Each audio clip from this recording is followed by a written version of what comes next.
Before the first snow fell, Thomas already knew the man who mocked him would one day beg for the very wool he called worthless. You are stuffing your walls with unsold fleece? Even for a shepherd, that's desperate. Wool breathes, Charles. Lanolin repels damp. It'll hold heat better than stone. Heat doesn't matter when the whole market is flooded.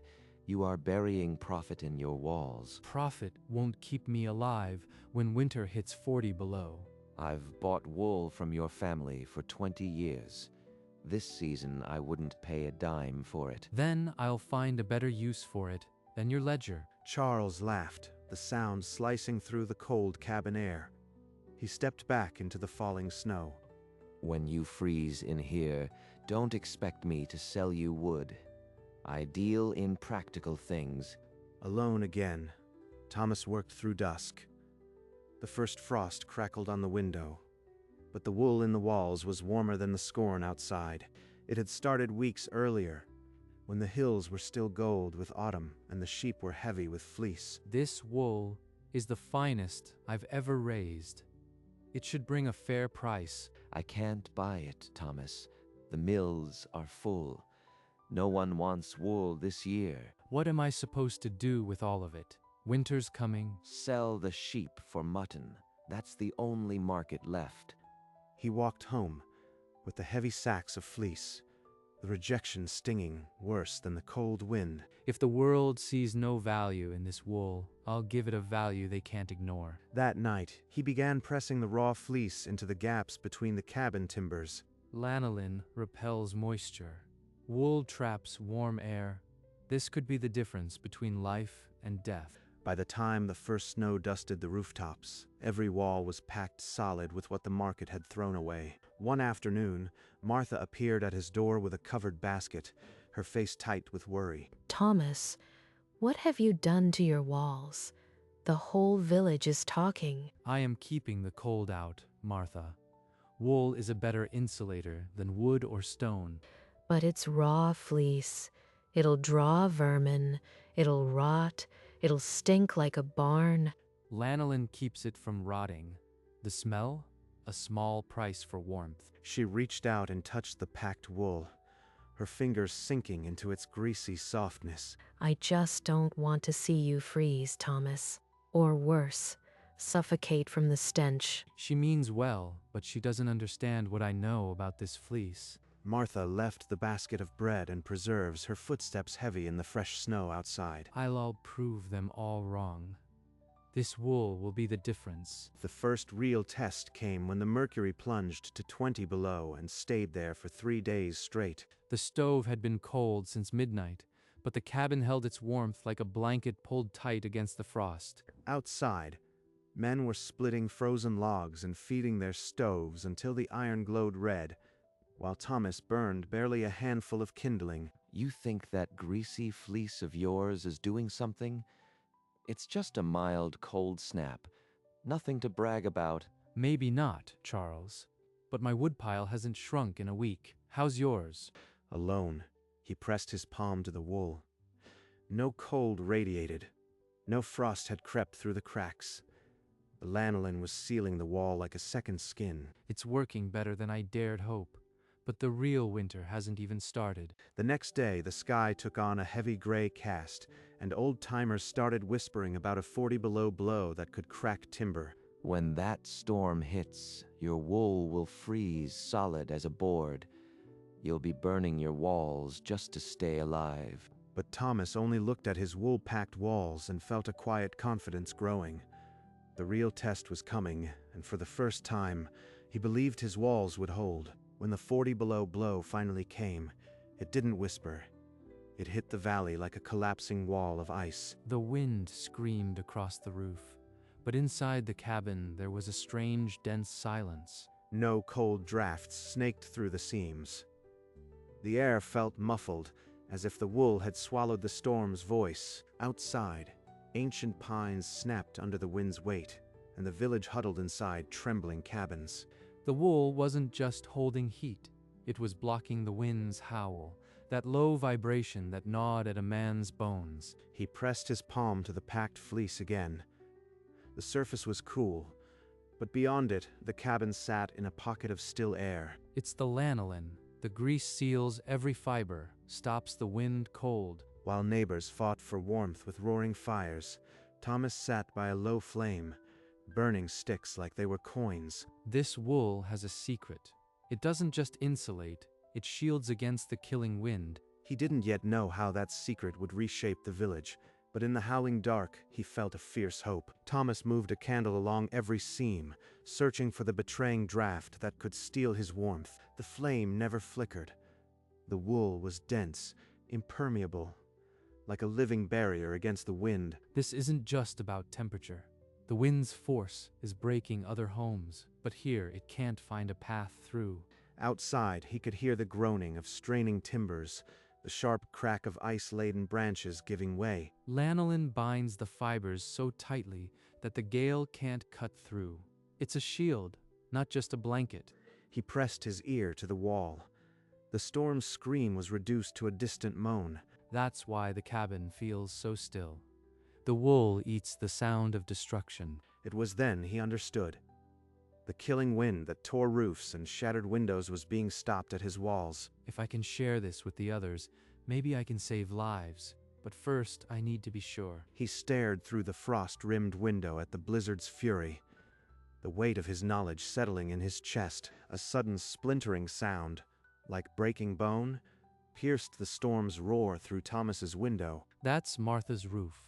The east beam's giving out. Through the swirling snow, he saw the beam buckle under tons of ice, her chimney struggling for breath. She came to me with bread and worry. Now her walls are about to fail. He looked at his own walls, dry and windproof, then grabbed his heaviest coat from the peg. I said this wool would make a difference. Time to prove it isn't worthless. He bundled armloads of raw fleece, tying them tight with leather cord, the lanolin greasing his hands. The lanolin might just save her life. It stops the wind cold. He pulled the door open, and the blizzard clawed at his face, but he stepped into the white fury without hesitation. Hold on, Martha. I am bringing the only thing that can stop this wind. Thomas shouldered through the door of Martha's cabin, snow blasting in behind him, and found her curled near a dying fire. Thomas, you'll freeze out there. What are you doing? Bringing you the wool Charles mocked. It stops the wind. We need to pack your walls now. Together, they shoved greasy fleece into every gap, packing it tight around the groaning roof beam and the shivering window frame. Feel that. The howl is already fading. Lanolin seals against the gale. Within minutes, the vicious draft vanished. The cabin's groaning eased, and the sharp cold retreated back outside the wool. It's like the storm is afraid to touch us. I can hear myself think again. She fed the fire with the last of her kindling, and for the first time in hours, the flames climbed without being battered by wind. The wool works exactly as I hoped. It's not worthless. It's the difference between this cabin and a frozen tomb. Outside, the blizzard still raged, but inside Martha's wool-stuffed cabin, the killing wind had finally lost its voice. By dawn, the blizzard had spent its fury. A pale sun broke through, revealing a village half buried in drifted snow. Villagers emerged, blinking, expecting the worst. But Martha's cabin stood unscathed, smoke curling steadily from her chimney. Neighbors gathered, marveling that the old woman had survived the night without a crushed roof. That fool's wool actually saved her. There's profit in this if I play it right. Thomas saved me. He packed my walls with raw fleece and the wind couldn't get through. A farmer's wife whispered, "Raw fleece?" The stuff Charles said was worthless. Another man muttered, "Maybe Thomas wasn't a fool after all." Thomas stood apart, too tired for pride, but the shift in the air was unmistakable. I need to get my hands on that fleece before someone else does. What no one yet knew was that the man who had mocked the wool was already planning his next move. Charles paced his parlor, running a hand over the ledger where he'd mocked Thomas just weeks before. That shepherd's greasy wool just became the most valuable thing in this valley. If I buy it cheap now, I can sell it back to the freezing fools at 10 times what I pay. He rehearsed a friendly voice in front of the mirror, the same voice that had mocked Thomas weeks before. Just a little smile, a little flattery, and Thomas will hand over the rest of the fleece. He practiced his offer, smoothing the greed from his tone until it sounded almost neighborly. All I need is one visit. He's desperate. He'll see reason. He pulled on his fur-trimmed coat, the same one he'd worn when he'd laughed in Thomas's doorway. The fool won't even know what hit him. By spring, I'll own every scrap of insulation in this village. He stepped out into the frozen street, the weight of his plan making him feel warmer than any fire. The knock came just after dusk, heavy and deliberate, the way a man knocks when he expects the door to open.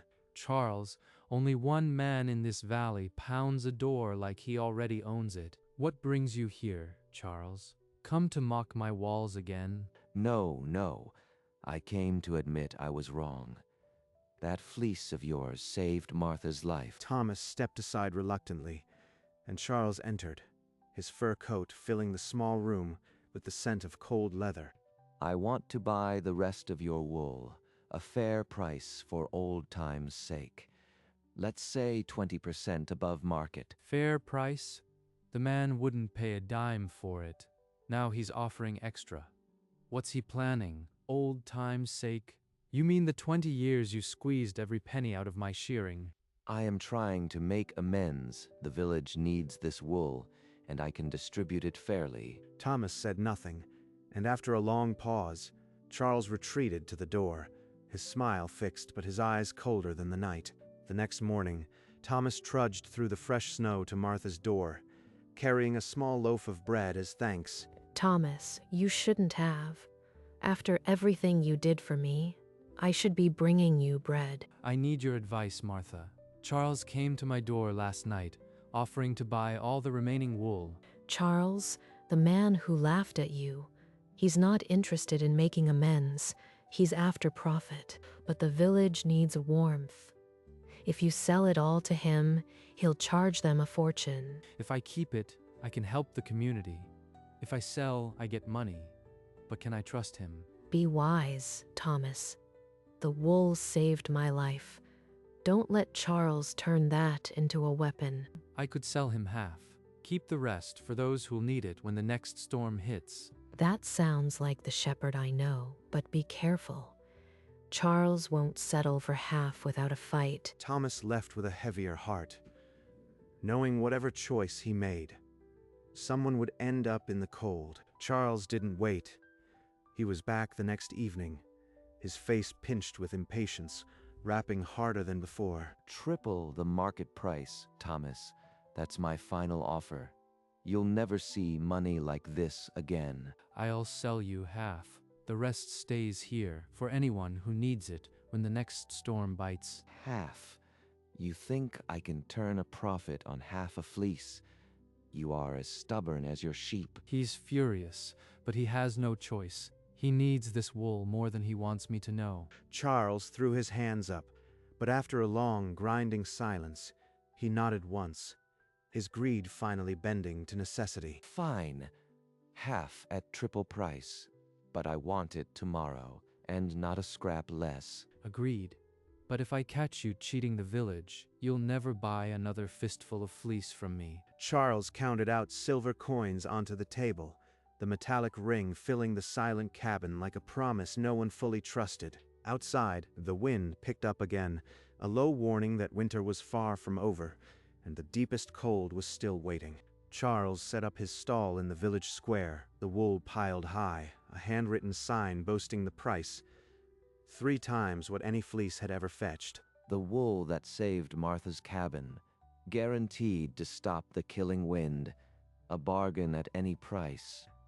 A woman who'd watched Thomas save Martha's life stepped forward, her voice sharp as the cold. "This is the stuff you called worthless. Now you want a fortune for it." "We're not fools, Charles." Others murmured agreement. Thomas shared his wool for nothing. "You'd let us freeze for silver." They're choosing that shepherd over me. My ledger is bleeding. I need more fleece. That evening, Charles slammed his ledger shut and stormed to Thomas's cabin. the unsold wool a bitter weight on his conscience. You've ruined me. Sell me the rest of that wool at a normal price, or I'll be ruined. You had your chance. The rest of this wool stays with me for those who can't afford your greed. Charles stumbled out into the bitter night, the door slamming behind him, leaving him alone with the cold he'd never outrun. The second cold snap hit without warning.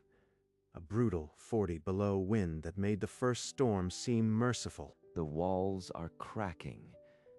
I have no wool. My own home is turning into a freezing tomb. Frost spread across his windows, and the wind screamed through gaps no amount of money could seal. Only one man can save me now.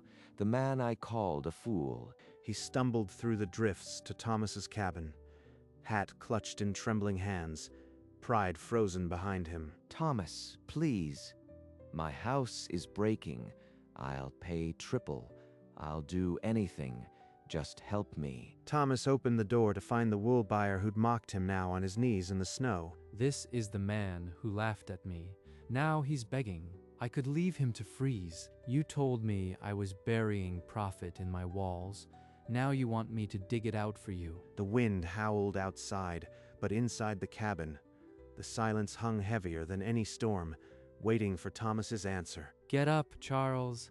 I'll help you. Not for your money, but because no one should freeze when warmth is within reach. Without another word, Thomas gathered his last bundle of fleece, the one he'd kept for the deepest cold, and followed Charles into the storm. They worked in bitter silence, inside Charles's dark cabin, stuffing wool into every draft until the wind's scream softened to a low moan. He's saving me after I tried to ruin him. My hands are shaking, and it's not just the cold. When the last seam was packed, the house fell still. Thomas brushed the lanolin from his hands, his own walls now lighter by a third. Warmth shouldn't be a weapon. Remember that the next time you decide a fleece is worthless. I don't know what to say. You had every right to let my house fall. Then maybe now you understand why I put that wool in my walls in the first place. It was never about profit. Thomas turned and walked back into the blizzard, leaving Charles alone with a silence that was louder than any apology. Maybe this will change him, or maybe it won't. But tonight, a man isn't freezing because I chose to remember what the wool really protects. Charles sat motionless in his chair, the freshly packed wool still smelling of lanolin and sheep. This smell, I used to despise it. Now it's the only thing keeping me alive. Outside, the blizzard clawed at the walls, but the house stood silent as a held breath. He gave me the fleece he kept for himself. I would never have done that. Back in his own cabin, Thomas shrugged off his frozen coat and stoked the low fire. The walls are thinner now, but still warm. It's enough. He looked at the gaps where he'd pulled the wool for Charles, and felt not loss, but a strange completion. I did what needed doing. No more, no less. In their separate homes, the two men faced the same storm, one in shame, the other in peace. The wind outside was the same, but the silence inside had begun to change them both. 3 days after the blizzard, a knock came, not a pound, but the hesitant tap of a changed man. I've come to say what I should have said weeks ago. Thomas opened the door. The morning light revealed a Charles he'd never seen, face worn, eyes uncertain. I misjudged you, Thomas. Your compassion. I called it weakness. I was the one who was weak. It took nearly freezing in your own house to understand? Yes. I want to make it right. I've brought silver, enough to pay triple for every scrap of fleece you have left. I won't sell it. I'll give it to anyone who can't afford to line their walls. No profit. Then, you've finally learned what this wool was always for. Thomas didn't take the purse. Instead, he nodded once, a quiet acceptance that healed more than any coin. The morning light fell on the wool-filled walls, and Charles saw what he'd been blind to all along. Thomas picked up the purse, counted out a few silver coins, and slid the rest back across the table. I'll take this much to replace the fleece I gave you. No more. Charles opened his mouth to argue, but Thomas raised a hand, silencing him. The wool isn't for buying or selling. It's for keeping people alive when the wind screams at 40 below. He's giving away the last of his fleece. It was never about wealth. He lifted the remaining bundled fleece and placed it into Charles's arms, the lanolin scent rising between them. I'll make sure every scrap reaches someone who needs it.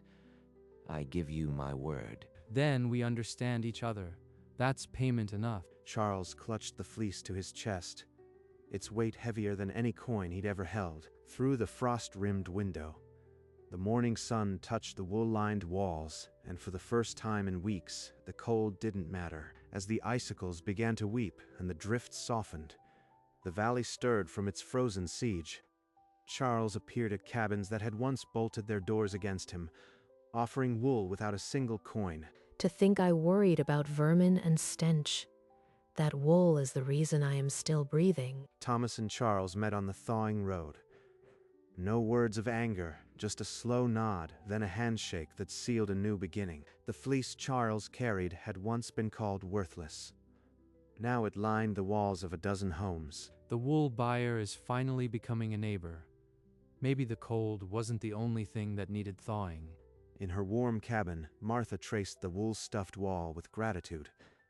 Every breath here was proof of a lesson learned. The sun climbed higher, and the sound of dripping water replaced the howl of wind. They didn't need words. The wool had done its work, not just in the walls, but in the spaces between them. The last of winter's bite faded, and for the first time in years, neither man felt the cold.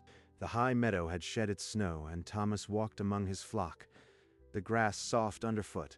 Each of these animals gave me the walls that kept me alive. I owe them everything. He ran a hand through a sheep's thick wool, feeling the lanolin still clinging to his fingers. Back at his cabin, the wool-stuffed walls still held the memory of winter's siege. These walls are more than insulation.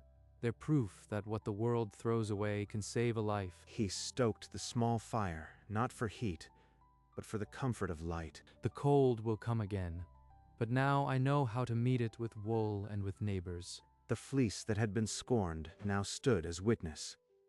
Worth is not in coins, but in the lives it protects. Outside, the river ran clear, and the lambs called.